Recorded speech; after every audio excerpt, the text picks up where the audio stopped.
Paborito kong panahon ng tagulan. Pangalawa lang sa taginit kasi ano pa ba meron dito sa Pilipinas? Dami akong magagandang memorya kapag umuulan ng bata. Yung tipong magigising ka na madaling araw, sa malakas na ulan, tas sasabayan mo manood yung magulang mo sa TV. Titingnan nyo may pasok ba o wala. Tas pag suspended, tambay ka lang dun sa bahay. Mag-aalmusal ng champorado habang nanonood sa Hero TV. Ha, ang sarap ng buhay! Di bale, easy soft naman to. Masaya lang yung tagulan pag bata ka kasi mabilis mag-suspend tas wala pa pang mga responsibilidad. Pag matanda ka na, kahit gano'ng kalakas ang ulan, mapapasuin ka pa rin kahit bahana. Kasi pag tapak mo pa lang ng college, waterproof na kayo. Kahit kulang-kulang yung klase, o kaya naman konti lang yung kliyente sa trabaho kasi nga umuulan. Required ka pa rin pumasok. Mula elementary hanggang high school, ligtas ako sa ulan kasi mabilis lang mo-suspend yung klase. Kaya pumasok ako sa college na akala ko di ako tatablan. Doon namulat yung mata ko sa realidad. Nangyari itong unang kwento nung third year college ako. Habang tumatagal ka kasi sa college, paunti ng paunti yung subjects nyo kada araw. At nung araw na to, isa lang yung subject namin. Isang 8 to 12 na lab. Isipin nyo siguro, Maru, syempre umabsent ka kasi isang subject lang. Pero doon ka nagkakamali, mahal kong subscriber. At kung di ka pa subscribe, ano ginagawa mo? Subscribe ka na. Dahil itong lab subject na to ay major subject na worth 4 units. Mapagiwanan ka lang sa lesson tas bumagsak, boom, ereg ka na. Pagising ko palang malakas na yung ulan. Di na ako umaasa mo suspend yung klase kasi bihira na lang yung pag-college. Kaya tinuloy ko na lang yung usual ko na routine. Habang yung kapatid ko relax na lang kasi suspended na yung high school. Ito ako, naghahanda magpaabayani. Dito ako nag-aaral sa TUP Manila at galing akong north kaya dito yung daan ng jeep ko. Pagdating mo sa Manila City Hall, may fork sa daan. Yung kaliwa papuntang Taft Avenue kung saan ako dadaan. At yung kanan naman papuntang Mabini. Dalawa lang kaming sakay ng jeep kasi dalawa lang kaming bayani. At napansin ko pareho pala kami ng school. Kaya sabi ko, okay, may pasok pala talaga. Nung papalapit na yung jeep namin sa City Hall, napansin ko hindi siya gumigilid papuntang Taft. Nagsistay lang siya dito sa kanan. Pero sabi ko, sige, malayo pa naman. Sure, tama naman ang sakyan ko. Mabini ba talaga itong nasakyan ko? Nagkatinginan kami ng kasabay ko. Tapos bigla na lang siyang bumaba. Bahala ka dyan! Kuya, tough to, diba? Oo, tough to. Di lang pwede dumaan doon kasi baha. Dalawa options ko nung oras na to. Una ay bumaba na rin sa City Hall tapos maglakad na lang mula doon. Tapos yung pangalawa naman, bumaba sa gitna ng luneta, tapos mula doon maglakad. Nakita ko may konting oras pa bago mag-8, saka tamad din ako. Kaya sabi ko, sige, sa luneta na lang ako bababa. At dumiretso na yung jeep. Bira lang ako sumakay pa Mabini, kasi di normal na ruta yun ng mga estudyante. Lahat ng school ay nasa top. Pero familiar naman ako sa daan na to. Bali magsistay yung jeep dito sa kanan, tapos iikot siya sa round table. Dadaan siya sa gitna ng luneta bago magkalaw at doon ako bababa. Simple lang, di ba? Kaso, tong jeep na to, hindi ko makanan. Bakit kung kailan kita sa kanan? Nandito ka sa kaliwa. Lalampasan naman yung round table. Pero sabi ko, siguro magle-left turn na lang siya diretso. Hindi na siya iikot sa round table. Tapos nalagpasan din naman yung likuan. Kuya, ginagawa mo ba ako? Kuya, bakit di kayo umikot sa round table? Di ata pwede kumaliwa sa kalaw eh. Kaya ikot tayo ng Rojas. 5 minutes na lang bago mag-8. Sabi ko, bahala na. Late na din naman ako eh. Kaya di ako bumaba. Tapos umokay na lang ako. Kaso, since lahat ng jeep na pataf, ganito din yung ginawa, na-traffic kami dun sa Rojas. Lumipas ang 10 minutes. 20. 30. Gagarahin na lang ako, boy. Ito bayad mo. To be fair, sa gitna pa din naman ako ng luneta na ababa. Kaso sa maling gitna, balik kayo sa dito ako maglalaat papuntang school, dadagdagan ako ng isa pang block. Okay lang, late na rin naman ako ng halos isang oras. Tas may payong naman ako. Ayoko naman umuwi kasi nandito na ako. Tas may commitment issues din ako. Kaya sinugod ko yung baha. Maru, bakit ka sumasugod sa baha? Di ba masira yung sapatos mo? Huwag ka mag-alala, subscriber. Easy soft to. Nakadating ako sa school ng sobrang late at basang-basa. At pagdating ko sa room namin,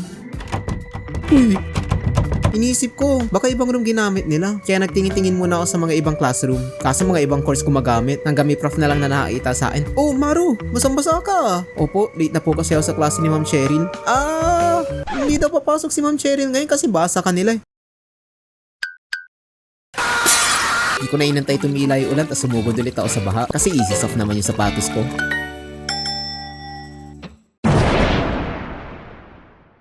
Itong sunod na kwento ay nangyari ng first year college. Kung yung una nangyari ng umaga, ito naman hapon na nung uwian. Normal na ulan lang to, pero ulan tigil mula umaga, kaya yung daan pa uwi baha. Pagbabao ng jeep galing school, may mga 2 kilometro na lakad pa uwi. Itong dadaanan ko na to, nang hindi binubuking kung saan, ay siguro mga 1 kilometro na dire-diretsong lakad bago yung unang liko. Ang problema, baha yung kalsada, kaya kailangan sa sidewalk ka dadaan. Pero yung mga dumadaan sa sidewalk ay yung mga walang dalang payong, kaya siksikan sila dun at mabagal yung usad. Ako naman, wala rin akong payong na dala, pero nung panahon panahon to, akala ko hindi pa ako tatabulan ng ulan. Kaya naglagay lang ako ng bimpo sa ulo, tas sa gitna na naglakad. Kasi di naman ganun kalalim yung baha. Unti lang kami naglalaad sa gitna, at ako lang siguro yung sira ulo hindi nakapayong. Pero mabilis yung usad namin kasi maluwag yung daan, kaya okay lang. Pero after siguro ng mga 1/4 nung daan, paunti kami ng paunti. Yung mga kasabay ko pumupunta na rin sa sidewalk kasi lumalalim na yung baha.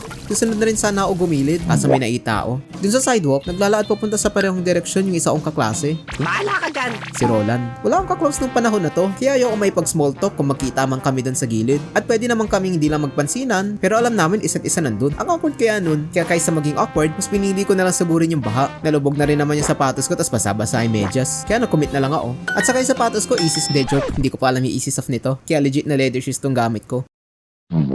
Nung tumagal, umabot na siya hanggang tuhod. Ganun kalala commitment issues ko. At this point, ako na lang yung naglalaad dun sa gitna. Kaya ramdam ko na yung mga nasa sidewalk, pinagtitinginan ako. Yung bayaning walang paling na naglalaad sa baha. Madami ako napapanood na nadidisgrasya sa ganito. Yung tipong may bukas palang manhole, tas bigla na lang nahulog. Kasi di mo kita yung lapag sa baha. Kaya bumagal yung lakad ko, dahan-dahan lang. Tamang kapalang sa susunod na hakbang, para masiguradong patag na lapag pa rin yung susunod. Dahil sa bagan ng hakbang ko, nagkita rin kami ni Roland dun sa tawiran. Maru? Hello?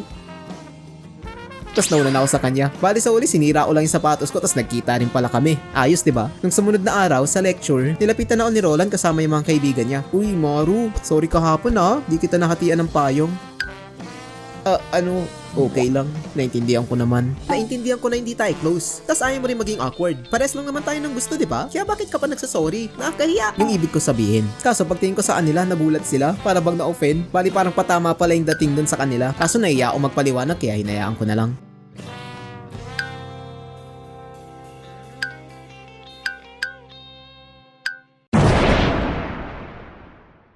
Itong uli na to maikli lang, pero sali ko na din kasi ito yung pinaka-memorable sa akin. Nung second year naman to nangyari. Pag college ka na, may mga panahon na may klase kayo na 8 to 12, tapos yung susunod naman 5 to 7. Meron kayong 5 hours na vacant, at ganun yung schedule namin nung araw na to. First time ko maaranas ng ganito, kasi wala namang ganito nung high school o nung first year college. Kaya every time na ganito yung schedule namin, na 5 to 7 yung huling subject, rekta uwi ako. Kaso ngayong araw na to, malakas yung ulan. Pasara na yung building, kaya lahat kaming galing dun sa 5 to 7 na klase, nakatambay lang sa may gate. Lahat sila nag-uusap. Anong oras na? Sana may bus pa rin pa uwing Las Piñas.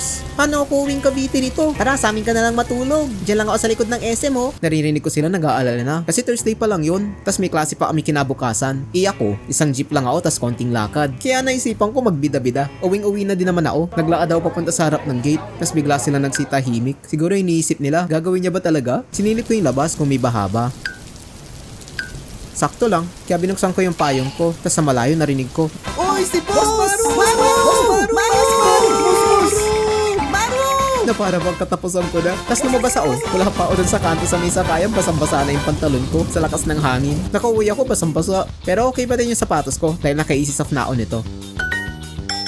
Bali yun lang muna sa ngayon. Kayo, may mga kwento ba kayo sa Tagulan? Kwento nyo sa comments. Special thanks nga pala Events Animation sa pag-cameo sa video na to. Noong una nilapitan ko lang siya para ipasok yung avatar niya. Kasi pareho kaming taga TUP. Kaso nagpresenta siya mag-bosses. Kaya nagsingit na rin ako ng linya para sa kanya. At maraming salamat din sa EasySoft. Hindi ito sponsored. Tain tulong nyo sa akin nung college. Sana sakto sa Tagulan to lumabas kasi balita may Super El Nino daw next month.